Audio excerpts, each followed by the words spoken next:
bienvenidos una vez más aquí a la librería Bonilla, donde tengo una serie de charlas con los autores de Bonilla Artigas Editores, y en esta ocasión tengo el gusto de tener conmigo a Alejandro Agudo Sanchís, autor o coordinador de este maravilloso libro que se llama Fundamentalismo y Macroecumenismo. Alejandro, muchas gracias por aceptar la invitación. Gracias a ustedes por la misma.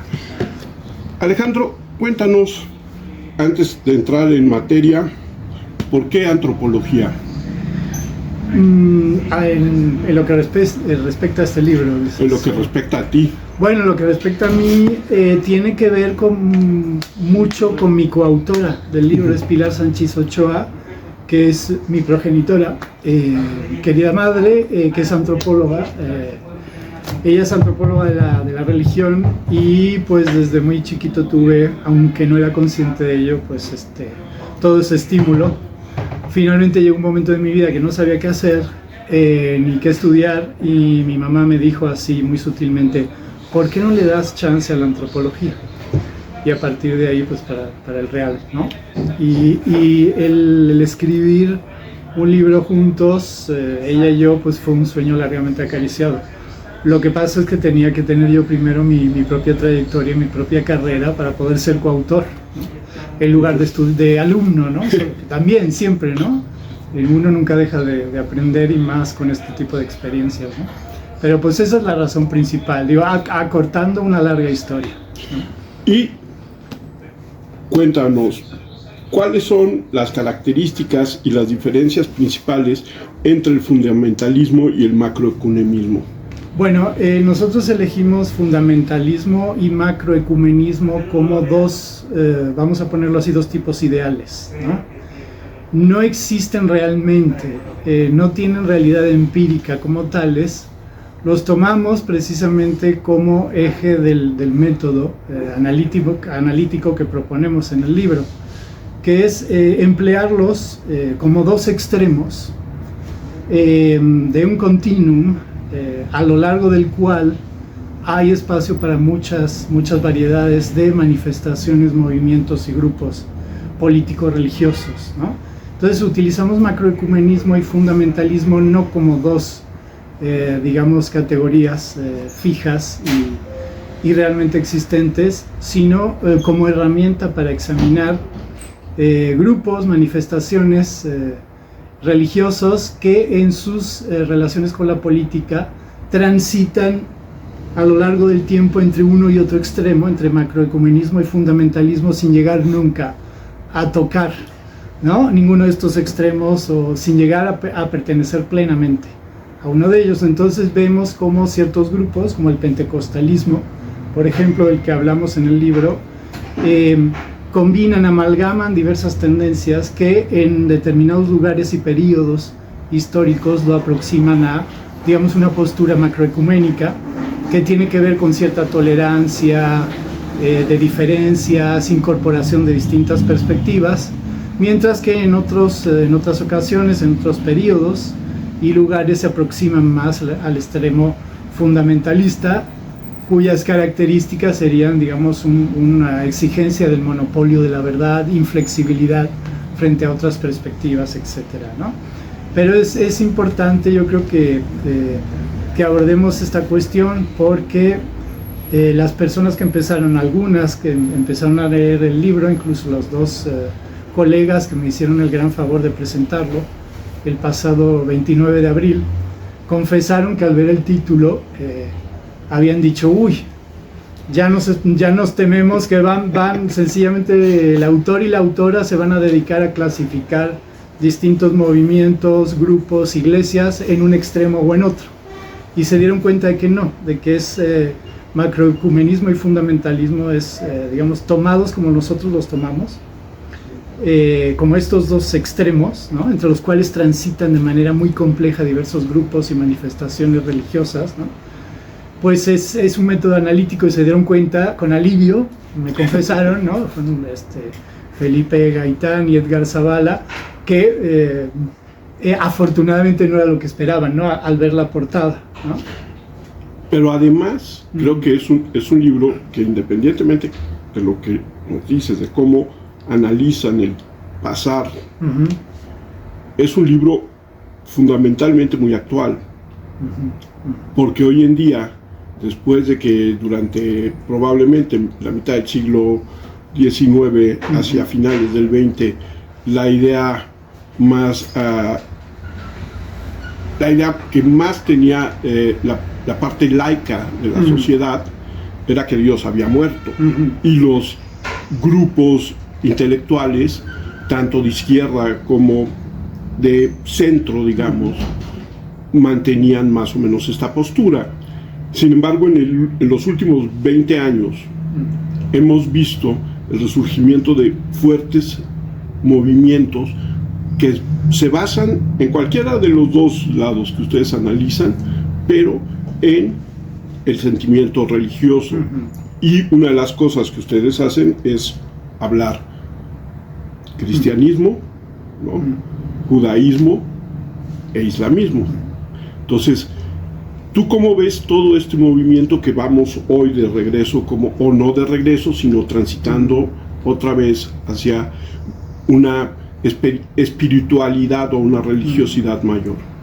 Bueno, en realidad nunca, ese proceso de secularización nunca fue completo, y como damos cuenta ahí, pues siempre fue paradójico, ¿no?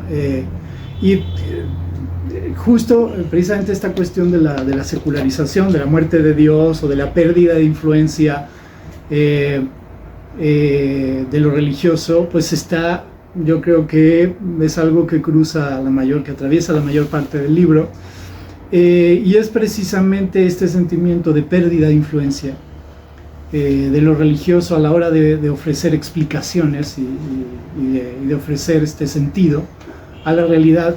Es algo que está detrás de muchas de las relaciones que hay entre la religión y la política, ¿no? Es decir, la búsqueda del acercamiento a grupos políticos y la incorporación de ciertos dogmas políticos para mantener o recuperar esa percibida, perdida influencia de la religión. Pero también nos encontramos que los líderes políticos, los grupos políticos de diversa índole, también se acercan a lo religioso, adoptan formas, lenguajes religiosos y se acercan a las instituciones religiosas en búsqueda de legitimidad, ¿no? Sí hay ese proceso de secularización es paradójico, es complejo e implica no solo una politización de la religión, sino también una religionización de la política, por así decirlo, ¿no?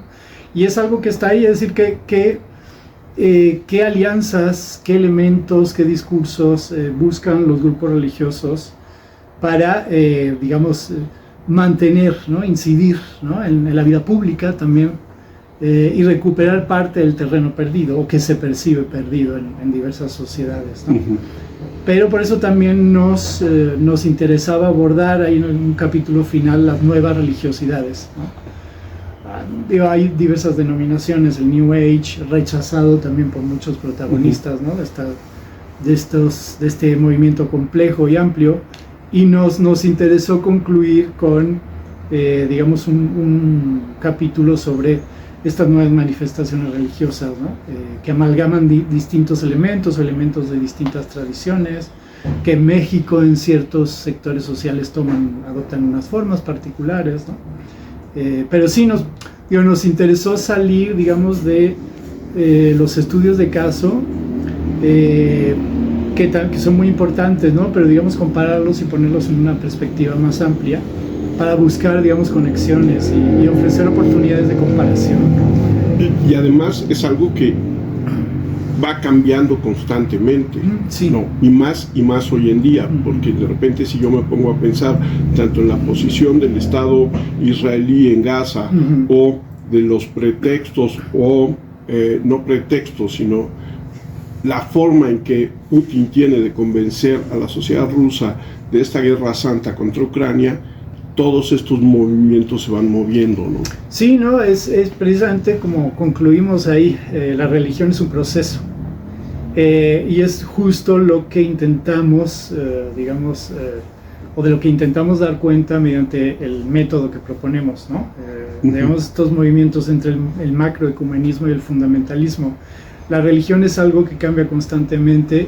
Hay que, por una parte, fijarnos en procesos, en fenómenos, digamos, en contextos históricos, políticos determinados, ¿no?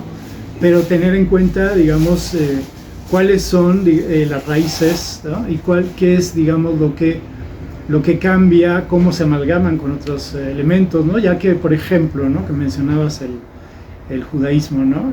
Lo que respecta al Estado de Israel, los sionistas, que eran los que empezaron a buscar la construcción de ese Estado, amalgamaban incluso elementos de socialismo, ¿no?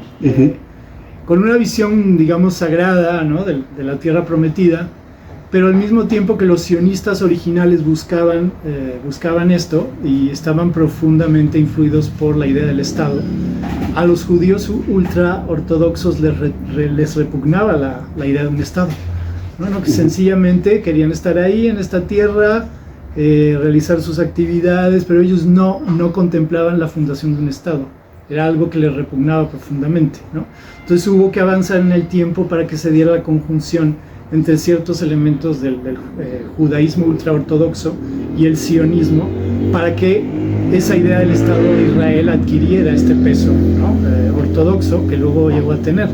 Pero entonces hay que verlo, digamos, todo como un proceso, para entender mejor precisamente esa actualidad un poco de la que tú hablabas, ¿no? De dónde viene todo esto, y efectivamente nada nunca se está quieto, ni permanece fijo en el tiempo, ¿no? Y además otra cosa que es importante y que creo que ponen bien en el libro, que es, no hay un solo cristianismo, claro. No hay un solo judaísmo, no hay un solo islamismo, ¿no? No, y en ese sentido, digamos, incorporamos una discusión sobre la teología, ¿no? Ya que no es un libro de teología, es un libro de estudios sociales, socioantropología de la religión. Claro, también por el título puede dar la impresión de que va más por la parte de teología. Obviamente la teología, decimos ahí, es muy importante, pero digamos no per se, sino que lo importante es ver cómo interpretan distintos actores, distintos grupos, los textos canónicos de las distintas religiones, ¿no? Las feministas islámicas encuentran feminismo en el Corán, ¿no? No encuentran ningún elemento para concluir que Dios mandata la dominación de los hombres sobre las mujeres, ¿no? En fin, cada quien un poco ve lo que quiere y necesita ver, ¿no? En los textos. Por eso es importante no el texto en sí, sino quiénes lo interpretan y en qué contextos históricos y políticos, ¿no? Y de ahí, de esa interpretación, es de donde surgen estos fundamentalismos que además erróneamente tienen una percepción negativa, y este macroecumenismo. ¡Ah! Sí, yo sé que la palabra es horrible. Ecumenismo macro, ¿no? Ese que incorpora todo. Que incorpora todo, ajá. Que tampoco necesariamente es como la panacea universal, ¿no? Claro. Bueno, ahí también introducimos análisis del empleo que hacen los propios actores de los propios términos fundamentalismo y ecumenismo macro, ¿no? Y también el fundamentalismo, lo tenemos en cuenta, es una etiqueta que se ha utilizado de forma derogatoria para referirse a otros grupos, ¿no? Por eso, digamos, el análisis del discurso ideológico también es importante en el libro. Pero en realidad el fundamentalismo es un fenómeno con raíces, el fundamentalismo en sí, con raíces en el cristianismo. Se suele hablar de fundamentalismo islámico, pero en realidad es, digamos, paradójico hablar de fundamentalismo en el islamismo, porque no se basan en los mismos, en esa conservación de los fundamentos, ¿no? que empezó por el que empezó el fundamentalismo en el cristianismo. Y se suele decir también que el fundamentalismo, sobre todo el fundamentalismo islámico, es premoderno, ¿no? Y en realidad eso es una barbaridad, porque el fundamentalismo es tanto en cuanto pueda hablarse de grupos y de movimientos que tienden hacia el polo fundamentalista, es un fenómeno profundamente moderno, ¿no? Que se produce como una reacción a ciertos elementos de la modernidad y por lo tanto como parte de ella. Por ejemplo, la búsqueda de un Estado islámico, que que es, digamos, el objetivo principal de los islamistas. Bueno, eso es algo profundamente moderno. La noción del Estado lo es, ¿no? Entonces, partidos islámicos, la búsqueda de un Estado islámico, esto es un lenguaje político que no tiene mucho más de 200 años. Por lo tanto, decir que aquello a lo que se llama fundamentalismo islámico, que en realidad es el islamismo, es premoderno, pues es una contradicción, ¿no?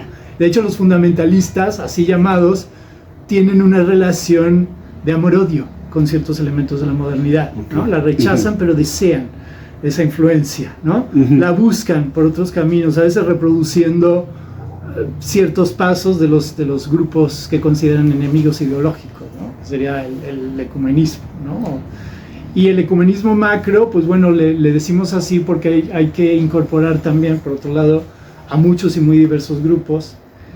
Y hay que distinguirlo, por ejemplo, de otros ecumenismos. Hay ecumenismos políticos y ecumenismos de clase social, donde diversas denominaciones religiosas, por ejemplo cristianas, de corte conservador y con alianzas con la política conservadora, en diversos países hacen entre ellos una alianza, ¿no? Bueno, que tú eres de esta religión, sí, pero defendemos los mismos valores políticos y sociales, vamos a coaligarnos, ¿no? Bueno, eso es una forma de ecumenismo.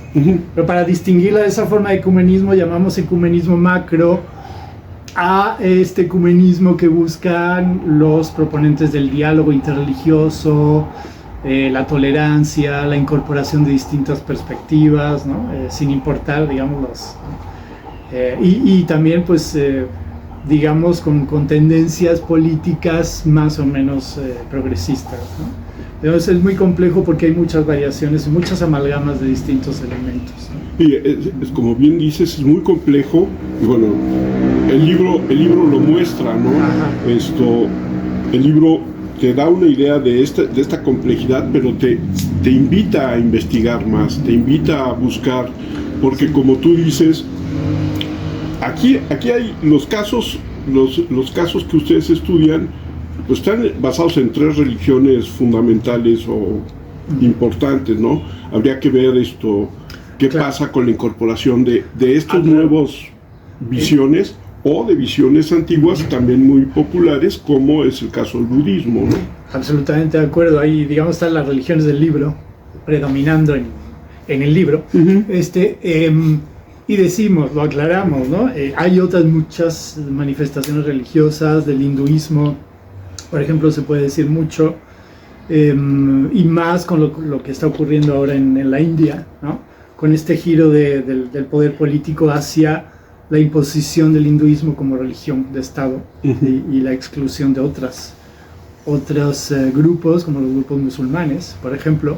Se pueden hablar de otras muchas manifestaciones, ¿no? Decimos que a pesar de la longitud del libro, que no es exhaustivo de todos los casos, ni de todas las religiones, que lo que queremos es proponer, digamos, un modelo analítico que no excluye otros, pero que puede resultar útil para seguir profundizando en los cambios, ¿no? En los procesos políticos religiosos, en estas y otras, digamos, tradiciones religiosas, ¿no?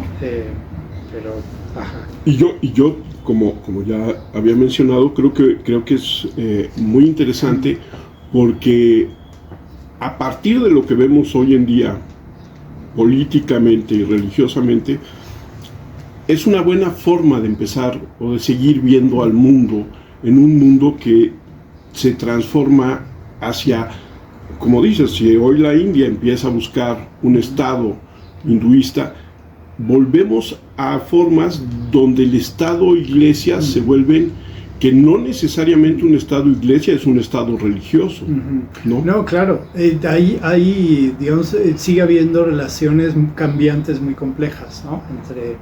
Entre trono y altar, ¿no? Por así decirlo, y seguirá viéndolas, es decir, sí, no. Hay, incluso ahí, apelando un poquito también a la teoría de sistemas, ¿no? de Luhmann, decimos que la religión puede ofrecer o podría prometer ofrecer soluciones a problemas generados en otros ámbitos, como el ámbito político, problemas, por ejemplo, medioambientales, ¿no? También durante el papado de Francisco se debatió mucho, ¿no? Sobre este giro de la Iglesia hacia, digamos, esta preocupación con el planeta. Pero efectivamente siempre va a haber una amalgama, ¿no? Digamos, de elementos y de asociaciones entre lo religioso y lo secular, y hay que ver cómo se transforman, ¿no? Cómo cambian a lo largo del tiempo, pero efectivamente es en este sentido, aunque no siempre hacemos referencia a casos actuales, pero digo, sí hay, por ejemplo, en los casos de España que debatimos, ¿no? Uh-huh. Cuando hablamos del integrismo católico y de los grupos católicos progresistas en España, está de fondo y no tan de fondo el papado de Francisco ahí, ¿no? Uh-huh. Que abrió toda una nueva un nuevo campo, ¿no? Para la reconfiguración de relaciones, incluso para debates en el ámbito político sobre la relación que tiene que tener el Estado español con la Iglesia Católica, ¿no? Y de cuántas revisiones había que hacerse, ¿no? Entonces sí hay ahí digamos, alusiones, ¿no? a cuestiones actuales. Bueno, el libro empezamos a concebir desde antes, pero empezamos más o menos a escribirlo cuando se inició el papado de Francisco. Okay. Y se presentó aquí 2 semanas después de la muerte de Francisco, ¿no? Entonces duró todo un papado el libro y hace alusión a estas y otras circunstancias más recientes, más actuales, pero también nos pareció importante recuperar otros estudios acerca de, digamos, manifestaciones religiosas del pasado, ¿no? Para tener una visión más clara de la evolución de ciertos grupos y movimientos religiosos. Alejandro, y entonces, este tipo de estudio nunca termina. No, de hecho el libro es una invitación para continuar, ¿no? No hay ninguna intención de cerrar nada, sino de abrir, ¿no? Tanto para el lector como para ustedes como investigadores y escritores, ¿no? Sí, no, claro, digo, y a raíz precisamente de la publicación del libro y de las personas, ¿no? Colegas o no colegas que lo leen, y con quienes tenemos la oportunidad de seguir dialogando, pues se convierte en un acicate, ¿no? Para seguir trabajando sobre estas cuestiones, ¿no? Pero sí, esto es, digamos, un paso en un proceso más largo, y ese además también tiene raíces profundas en el trabajo que nosotros, Pilar Sanchís y yo, hacíamos antes de empezar a colaborar, antes de juntarnos para trabajar en el libro, ¿no? Ella llega a la religión, mejor dicho, ella es antropóloga de la religión y llega al estudio de lo político a través de sus estudios sobre religión. A mí me ocurre algo opuesto, es decir, yo llego a la religión a través de la política, ¿no? Okay. Lo cual quiere decir que es difícil en determinadas circunstancias de separar ambos ámbitos, porque en mis estudios que hacía yo antropológicos, investigaciones de etnografía, me encontraba de una u otra forma, digamos, el peso de lo religioso, ¿no? Por ejemplo, la importancia que tenía la afiliación religiosa de ciertos grupos a la hora de recibir o rechazar apoyos gubernamentales, o de afiliarse o no a determinado partido político en determinados contextos, ¿no? De conflicto, por ejemplo en Chiapas, ¿no? Donde yo hice una parte importante de mi investigación. Y en cambio, pues mi mamá, coautora, se encuentra con la política a través del estudio de los grupos pentecostales en Guatemala. Okay. Y ella encuentra que el pentecostalismo varía, modifica sus perspectivas, sus utopías, según la asociación que tiene con la política, ¿no? Concretamente en Guatemala, y también con la clase social, ¿no? El pentecostalismo, que es más de las capas desfavorecidas de la sociedad, tiene una visión premilenaria, ¿no? No hay esperanza en este mundo, vamos a esperar a que esto acabe. En cambio, los grupos llamados neopentecostales, que digamos caracterizan a las élites políticas en Guatemala, son postmilenarios. Es decir, vamos a trabajar aquí en la tierra, vamos a buscar el poder político para transformarla antes de la segunda venida, ¿no? Entonces, ¿qué ocurre? No es posible entender estas diferencias si no se entiende el vínculo con la política, ¿no? Entonces dijimos, bueno, yo que soy antropólogo político no puedo evitar la religión, y ella me dijo, yo que soy antropóloga de la religión no puedo evitar lo político, pues vamos a juntarnos, pero vamos a trascender nuestros propios estudios de caso para intentar proponer algo un poquito más amplio. Y en este sentido, por ejemplo, con esto que dices, me viene muy a la mente que en un gobierno supuestamente laico, como es el gobierno mexicano actual, tus principales símbolos y el nombre mismo del partido van referenciados directamente con el catolicismo y los mitos mexicanos. Claro, ¿no? Ahí no es digamos, la referencia a lo sagrado, a lo trascendente, es inevitable, ¿no? Es un elemento que distintos regímenes a lo largo de distintas épocas van a considerar importante para ganar legitimidad, ¿no? No es posible sin esa apelación a lo sagrado, ¿no? Digo, y en muchos lugares, digamos, esa laicidad del Estado no es completa, como digo, es paradójica, ¿no? Porque sigue siendo de una u otra forma la religión la que proporciona los fundamentos civilizatorios, ¿no? Aunque ya no en algunos lugares pretenda tener el peso que tuvo, pero en realidad está ahí. Sí, no, es como una fachada fake.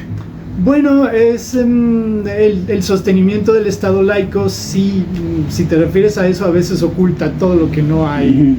Digo, y dices del caso de México, en el caso de España, y ahí damos cuenta de ello, es más escandaloso todavía, porque es decir, las relaciones del Estado, gobierno izquierda o derecha, con la Iglesia Católica siguen siendo privilegiadas, y hay una parte muy importante que no se ha revisado, e incluso nos encontramos con escándalos de que se financian actividades religiosas con dinero público, como por ejemplo una peregrinación de guardias civiles y otros integrantes de las fuerzas y cuerpos de seguridad del Estado español, una peregrinación a Lourdes financiada con dinero público. Y yo creo que eso aquí no ocurre, si ocurriera en México sería un escándalo, ¿no? O no nos hemos dado cuenta también. Bueno, que yo sepa, ¿no? O sea, porque si a lo mejor no directamente con el catolicismo como tal, pero si tú piensas que tenían puesto Bellas Artes para la Iglesia del Fin del Mundo, bueno, claro, ahí hay un escándalo que nadie se ha metido a investigar. No, bueno, claro, y también todos estos vínculos, ¿no? Más recientes entre el poder político y la Iglesia o ciertos grupos religiosos, incluso cristianos. Creo que, bueno, Bernardo Barranco ha investigado sobre el asunto, también Roberto Blancarte del Colegio de México, precisamente han investigado y han salido en distintos foros platicando sobre digamos, acercamiento, colaboración, contubernio entre el poder político, ¿no? y lo religioso. Y lo religioso. Ahora, esto es más a manera de chisme. ¿Cómo es trabajar con tu mamá en una cosa que es tan... Bueno, fue, digamos, al principio quizás había que establecer papeles, a ver, tú te ocupas de esto, yo del otro, vamos a hacer esto conjuntamente, de lo que tú te ocupes más, pues yo lo voy a revisar y viceversa. Pero yo creo que sí, ya teníamos como ya el suficiente recorrido, cada uno por nuestro lado, obviamente ella más, ¿no? Me dobla todo, pero no hubo conflicto, ¿no? Yo creo que quizás antes sí lo habría habido, no sé si a la hora de separar el vínculo sentimental o materno filial del profesional, pero yo creo que no, en el momento en que empezamos ya a platicar para colaborar, yo creo que ya estábamos, quizás era el momento. Antes sí habría habido problema. Pero fue una delicia porque además somos críticos, pero al mismo tiempo, somos autocríticos, pero críticos con la otra, con el otro, pero siempre en reuniones, ¿no? Cuando nos juntamos, en las vacaciones, siempre encontramos un espacio para encerrarnos los dos a discutir y ella hablarme también de la idea que ella tenía, yo hablarle de lo que iba encontrando. Fue muy fácil, ¿no? La verdad. Digo, yo no sé en otros casos si la cosa no sale tan bien, si uno sale peleado, si uno tiene que dejar la colaboración en aras de preservar los vínculos familiares, ¿no? Pero en nuestro caso yo creo que ya había la suficiente madurez como para empezar una colaboración académica, ¿no? Okay. Y quizás antes no habría sido tan fácil o tan relativamente fácil. Pero fue una delicia, ¿no? Fue una delicia, el libro es sumamente interesante y la otra es, por lo que tú comentas, por tus pares, por la gente, ha sido muy bien recibido. Bueno, está empezando, todavía no sé muy bien. Ya se empieza, digo, acá en este ámbito y las personas que tuvieron cercanía con el libro, o que están teniendo cercanía de manera más inmediata con el libro, ¿no? Como tú, como ustedes, acá en Bonilla Artigas, pues les gusta, me dicen que les parece estupendo y a mí me alegra mucho. Habrá que ver, supongo que ahora estoy empezando a difundirlo entre mis pares, colegas, a ver cómo lo reciben los colegas antropólogos y antropólogas, si a lo mejor tiene más difusión entre personas especialistas en sociología de la religión. No sé si hay gente que estudia teología que igual le interese, ¿no? Uh-huh. Pero no sé, creo que todavía es un poco pronto para decirte cómo está siendo recibido el libro. Quizás en 6 meses tendré más información. Si no, es que no lo están leyendo, lo cual sería un desastre, pero bueno, exacto, veremos cómo le va, espero que bien. Y sobre todo, también es una buena introducción para los estudiantes de antropología y de sociología, de la religión o de la política, el empezar a enfrentarse a estos textos, que la verdad es que no solamente es muy interesante, sino que, bueno, yo aprendí mucho y la verdad es que me va confrontando en temas que a mí siempre me llaman la atención, que es la religión y la política también, ¿no? Y más después del siglo XX que vivimos. Sí, ¿no? Y está pensado también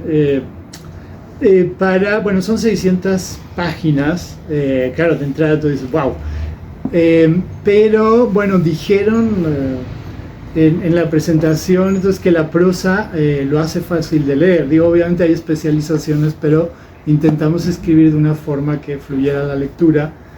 Y por el otro lado, intentamos que cada capítulo tuviera importancia en sí mismo. Obviamente no tiene, digamos, está los distintos capítulos, los teóricos metodológicos, los estudios de caso, están, digamos, engarzados para contribuir al propósito central del libro, pero también cada capítulo está escrito de tal forma que si hay alguien que esté interesado en un tema o en una cuestión, vea el índice y vaya al capítulo que le interesa, aunque luego pueda leer otras cosas si le interesa, ¿no? Por ejemplo, quien le interese ciertas manifestaciones o el papel de las mujeres en la relación entre digamos, el Islam y la política, puede ir, ¿no?, al capítulo del libro que está dedicado a esto. Habrá quien esté interesado en métodos para estudiar el discurso ideológico de los grupos religiosos, hay un capítulo metodológico, se puede ir ahí. Es decir, también pensamos, especialmente los capítulos que recogen los estudios de caso, que fueran ensayos en sí mismos, que fueran interesantes para alguien que a lo mejor no tiene tiempo. Nos gustaría que todo el mundo leyera todo el libro, ¿no? Pero si de entrada te urge y de entrada estás buscando información sobre algo específico, puedes ir directamente al capítulo y se lee, ¿no? Es importante en sí mismo como ensayo, ¿no? Yo creo que ahí has dado en el clavo en 2 cosas. Uno, que la narrativa es muy legible el libro, no me va tropezando, no me va llevando constantemente a pies de páginas o informaciones que de repente me hagan sentir esto como un Lego. Casi el exceso de notas a pie también es algo, ¿no? Y la otra es que, como un libro de ensayos o como un libro de cuentos, puedo empezar en un momento dado. Ajá. Sí. Y terminar ese ensayo y pensar, volver a retomar el libro después, en lo que a lo mejor voy buscando más información sobre el tema del que acabo de leer. Sí, ¿no? Y de acuerdo, ¿no? Y en ese sentido, esta cuestión que mencionabas, ¿no?, acerca de la utilidad que puede tener para los propios estudiantes, ¿no? Pues también estaba pensando en eso, ¿no? Efectivamente, ¿no? De que necesitas encontrar información sobre algo en particular, pues puedes revisar el índice, ¿no? Ir directamente al asunto, ¿no? Al asunto, exacto. Pero sí, es de acuerdo.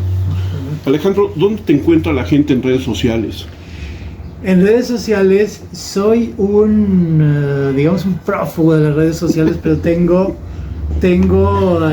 dos que son académicas, ¿no? Es ResearchGate y la otra academia.edu, ¿no? Uh-huh. Alejandro Agudo, tecleando Alejandro Agudo en cualquiera de esas dos redes, ahí encuentran todo lo que he hecho y lo que he publicado y muchas de las cosas que puedo, algún artículo, capítulo que he publicado en épocas anteriores que les interesa, ahí encuentran, ¿no? Ok.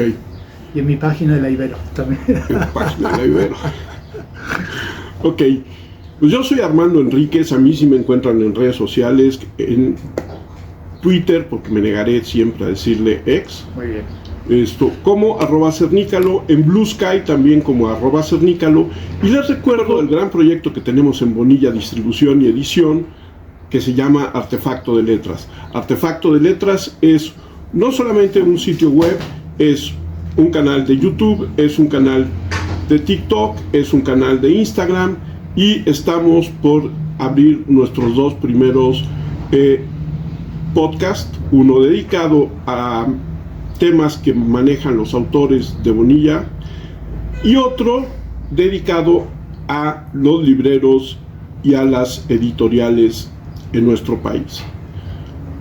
Muchas gracias a todos y nos vemos la próxima vez. Alejandro, muchísimas gracias. Gracias a ti. Esperemos próximamente volver a platicar contigo. Ojalá y sí, claro. Y nos vemos la próxima vez aquí en la Librería Bonilla.